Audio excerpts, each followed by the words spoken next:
Hello, everyone. Welcome to Map Mutters. Today we Oh, got right. Gotta be TJ clear. and Scott here. Say hello, Scott. Hello. Today we are playing So, Europa Universalis IV. also known as EU4. Yes. So, so what's different about this? Because it looks like same old map game, huh? But it's Well, different. Whoa. that's correct.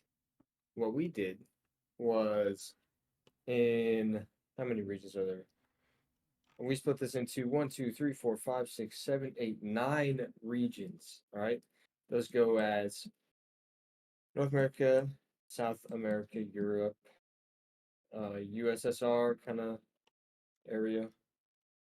Didn't know what else to call it. Middle East, India, Asia, Oceania, Africa. And each of us has some nations in there. So let's look at North America. Okay. All right, North America, up in Alaska. Not is that Manitoba? Yeah, Western Canada. We have Selstoria. I think that's. Oh, is that Manitoba? Might be. I No. I think maybe. Manitoba's to the right. Oh, whoops. That's like the British Columbia. Sorry, Canada. Nope, I was wrong. I don't know. Whatever. What's unique? What's unique? Do you have Uh, anything to say about it? Yeah, Celestorian, they are a Russian culture. And the idea with their history here is that they somehow made their way all the way from Muscovy, the Russian lands, and somehow land their way all the way out here in Alaska. Underneath a name that the AI likes to use a lot, Isabella II. Oh, Yes, but that's true. That kept popping up. it has. I even got it Hmm. in the middle of America. In the middle of North America, we have Spirit Claw, which is one of my cousin nations, or is my cousin nation in North America, and it is kind of like a Mongolian horde, but it's in North America. Yeah. Very nice. All right, now we go to South America. Now in South America, we have Solantis, another kind of former colony before the colonies even existed, but they are Spanish. I believe their culture is Galician. They're Spanish Portuguese mix. And their whole kind of thing is being in peace with nature. They sell in the Amazons, they've adapted to it, and they want to keep it steady and alive. Okay. Further south, we have the nation of Cordillera. Cordillera. Kind of like colonial little port cities, like little city states, but they're all under one banner. Boop, boop, boop, boop, boop. And then hopefully they all come together. They all come together. Like the They've come. Mycenaeans of South America. Who is that? The Mycenaeans were ancient Oh, Greek people that did a bunch of trade cities all across the Mediterranean. I got you.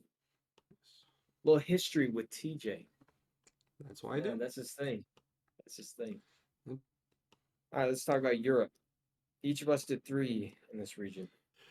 Let's start with Norngard. That's All you. right. We got Northern Guard. They are a Norse nation. They're Norse. And they're going to be very fighty, very converty, very raidy. The old gods are back, and they are out for blood and vengeance. See how it goes? Yeah, then we got Al Erlandia. These are some Muslims. The story is, they got lost. They're trying to raid the Christians. They end up in Ireland and kind of take it over. So it's kind of cool. They're just chilling over there. They got worry about England and such, but we'll see how they do. I think I'll do Slavenheim next. Slavenheim story there is that they're like Eastern migrated and slowly developed into a nation. So these are Poles over here, and they're in kind of the Netherlands area. So I see them as being just basically a Netherlands replacement. Just like the Magyars with Hungary. They were nomads coming from the east and settled down. Next up, we have Laurentia. They are a Hussite religion, the Austrian Archduchy. Uh, they're Czech. They're just kind of there, you know. They're there to make friends and have a bunch of mercenaries. They're kind of like Swiss, but a lot more powerful. And now we actually got the Swiss, and they're known as Helvetheria. And see, I was trying to do this nation where I was trying to make this a nefarious nation, right? My idea, what I was trying to influence the AI with, I wanted them to grow via criminal organization, right? So they made a bunch of money, and then their crime, and then they grew. But then that was against the AI's policy, and I just don't like it. I don't like it. Still But some no, I limitations. like this nation. Yeah, I don't like limitations. I want to. I want there to be some free thoughts. I want the AI to be let loose. We got the shackles on them. That's not okay. So that's that country. Oh, well, that was what it was supposed to be. Now they made money through herbs, like you said, and that's pretty much it with that country. Very nice. Next up. Oh, thanks, TJ. Yeah, man. We're all friends Thank you. here. Yeah, we're all friends. Next up, we have Kaloria, which is another little goofy country here. They are a Nahutal religion, and they are Basque culture, and they are also very military focused. This kind of idea is that either the Aztecs or one of the Nahutal nations came over and converted some of the Spaniards, the Basque people, or other way around, the Basque came over there and took some of their culture back. Um, Whatever fits best. But now they have a large swath of both France and Spain, and they have a hope to try to find everyone in Europe, pretty much. We'll see. Okay, we'll move to USSR now. I'll start with Sibrovar in the Siberia area. This is communist inspired. So it's a peasant republic. And I try to do stuff, try to give it ideas that were uh, communist. Oh, the AI did that. Oh, whoops. Just kidding. The AI did that. It didn't. I did that. Because the AI is not good at giving ideas. And I don't know if you managed this when you made your nation, but I specifically asked for ideas and traditions and ambition to the AI from EU4, and it would give me a list, but it was like the same thing every time. So eventually I just started kind of using it as a reference, but changing it up. That's how I started, but over time the AI got worse and worse, no matter how much I changed. And so I had to develop the questions I asked, and then try and pick and choose some of the suggestions to ask it to expand out with it. Yeah, So you can see some quality differences in some parts of the world, but that's just depending on the AI and how it's feeling. I agree. But next up, we have Zarinskaya with a Belarusian Eastern Orthodox, a Russian principality, one that was able to break away from the Lithuanians and hold back the Teutons and the Livonians. So Zarinskaya, they're there. We'll see how they go. Next up, we have Volodnogradia. Bit more unique. These guys are a Sicharada, Just a bunch of Kazakh people. They're a bunch of nomads. So they're very focused on cavalry and developing the breadbasket of Europe down here with Ivan Voland. So they should have a pretty fun time trying to wrestle control the Black Sea and hold it out against all their enemies nearby. There's quite a few. Yeah, it's a little scary over here. We got the southern nation that I made that is in USSR. I guess it's not. I guess Bulgaria doesn't count, but I wouldn't. to me it does. I mean, because like you can see, we got a little chunk in Georgia. That was Oh, you USSR. do. I Yep. didn't even see all that. So New Rome is just Rome reincarnate, and I'm pretty sure that they are the only lost culture that was created. I don't think, or at least I didn't make any others. I believe I did So either. they're just holding out. Glory to Rome. And the only, I believe, empire nation that we've placed. I think I made one other. Oh, okay. I don't remember. For the Romans, cool. They're back. We're back. See if they stand better than the Byzantines. Yeah, I really hope they'll be okay. All right, let's go to Middle East. So we have Kurtamar. What's cool about this, or what it was inspired by, um, to the AI was that it's kind of like nomadic tribes that come together. I suppose it was inspired by Kurdistan, modern day Kurdistan, and that's pretty much it about Kurtamar. I think they'll do all right. That's who I'm playing as first. Hmm. Next up, we got Saradonia. This is my first pick, my first nation I will be playing as. They are a grand republic, a Venetian government. So they are a republic focused on trade. So they'll be able to try to wrestle control over the Mediterranean Sea from the east. That's kind of it. They just like a lot of money and boats. They got some diplomatic relations going on as a center of a Western Middle East.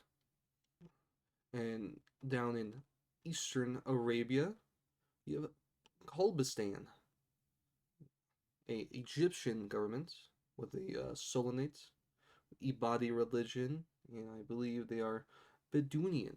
Well, not just a regular old Arabian culture, they're Bedouin. And they're kind of the same as Sardonia, in the fact that they have a large focus on trade. They focus a lot more on keeping the trade to themselves in the Persian Gulf and sectors near their homeland. And they got a few focuses on military and cavalry and see if they can wrestle control of Arabia. Last one in the Middle East is Marifat al Bar. I'm sure I butchered that. The lore behind this nation is that it's kind of like the modern day Houthis of Yemen. And so, like, I told the AI that they were basically supported by the Timurids in the Timmy? north, and that they slowly got the power, and now they're kind of like a raiding nation. And I think they're gonna be super interesting, and I kind of look forward to what's possible. How they'll end up. They're an admiral, or they're a pirate confederacy. That's cool. That's that. That's Middle East. Go to Africa. Africa. We got a big boy out in the Sahara with Saharina, which is a tribal federation that is still fetishist. The Tuareg? What is that? Tuareg culture? What? You Tuareg. Well, I Scott, don't say it. know. Say I the can't name. see it anywhere. Huh. Well, you can either go to cultures or you can hover over my guy's name. Tuareg. Tuareg. Ooh. We're keeping all that in, just so you know. We gotta be goofy. Do it. Goofy. I will. Do it. Usarvina here, their kind of idea is holding off the wave of Islam. They're the defenders of the old faith, and they've were able to split up the Sunnis down in Central and Western Africa. And we'll see if they'll be able to push back against the Muslims in Northern Africa. We got Marinaria, which is kind of a coastal, or it's a naval-oriented African nation. Zuluria is next. They are a animist nation down here in Africa, which, man, animists, they don't belong here. So that's different. They already have a vassal. How they do. So one day has been played, thanks to the game, and they've already made friends and or enemies. That's crazy. Yes, but they are very focused on production and expanding their territory and trade and making a bunch of money. KwaZulu to the south. They are South African nation. And hopefully they're strong enough to hold back against the Europeans. And you can see that the ideas are not that good. That's because the AI gave it to them. This is one of the first nations I made. It was the first one I made. Mm-hmm. And, I had noticed that the AI was given boring ideas to the countries. So I kind of gave it to them. They're stuck with it now. We'll see how it goes. We'll see. All right, let's go to India? India, and let's speed it up as Yes? much as possible. Okay. Yeah, India. We got Sarathar here. They are another very money-based nation here. But they're focusing on getting money elsewhere. Selling their goods, their trades, their spices and everything to the far corners of the world. Go with Raj. And then we got Arajvanshika, a Nepali nation up here that's also Hindu. That's trying to hold back against the Bengalis, the Ming, and everyone else that's trying to take their lovely mountains. So my nations in India are Bahar. Oh, this one's new. Bharat Varsha, and huh, they're gonna do good. And we got Jalamprabha.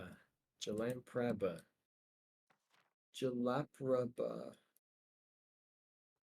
These are some tough names. This one is specifically cool because it is inspired by Britain or inspired by the United Kingdom. It's almost like the UK was already here. The British come by, we accept them with open hands. Naval oriented, and trade oriented. Just like some of the All right, Indians in real life. what's that? Just like some of the Indians in real life when that happened. Oh, really? Yeah. Now you know. Didn't know that. That was Well, inspired by Jacob. Jacob was like, make a British Indian nation. mhm. So I was like, all right, sure. Asia. Asia, we have Hongmo, which is a Mongolian nation, but it's cooler than the Mongols. They're Tengri, they're steppe nomads, but they got a whole bunch of cavalry bonuses, and they got a little colonists that might be able to expand a little bit. And they got some good cannons trying to blow up that Great Wall of China. And then we have Zia, Za, Ja, Shah, however you want to pronounce it. We'll pronounce it our own way because we made these X. nations. I don't like that name. I know. But they are Tharavdan. I believe they are Tibetan. And their whole thing is trying to You say protect Theravdan? Tharavda. No, Or Tharavdan. Theravada. Therav. I like how I pronounce it. Okay, it's funny. One of their big things is defending themselves against other religions and defending against anyone trying to come in to take their territory. They're on the precipice of being taken over by the Confucians, the Hindus, and everyone else nearby. They have a lot of abilities that will hopefully help them. We'll see if they live. Now, uh, my Asian country, I only made one because I was taking forever. Oh, did you make three? Yes, Oh, you you did told me make three. to. Fuck. I only made one. Yeah, I know. Yeah. So the one I did make was Dai Quang Tan. um, they're like very technologically oriented, and they got some naval stuff. I think they're pretty cool. Nice. All right, Chulan. Right here we got Chulian, Qualian. We got a bunch of different names for these guys, as they are all over the place, all over the Asian Pacific. Pacific.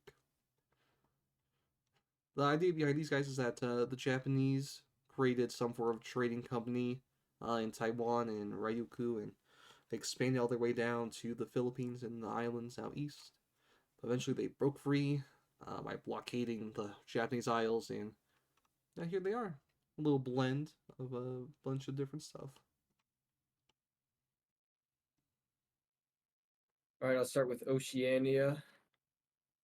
It's kind of just an island nation. That's why they're special. I'm not doing a good job of selling And you're not going to talk about countries, their though. a theocracy, or you It's got like no one's explorers, gonna give a you shit. got colonists. They got all those variety of things to help them succeed, huh? Yes, they do. Maybe. Yes, they do. We got Te Matupatuna. Nope. That's true. Te Matapuna. Said the same thing. They are also a Thralvda, Mm-hmm. believing nation, the Admiralty regime. And they're very, very naval focused, very diplomatic colonizers. They're just trying to take over all the little islands, make some friends, and just go around, do stuff.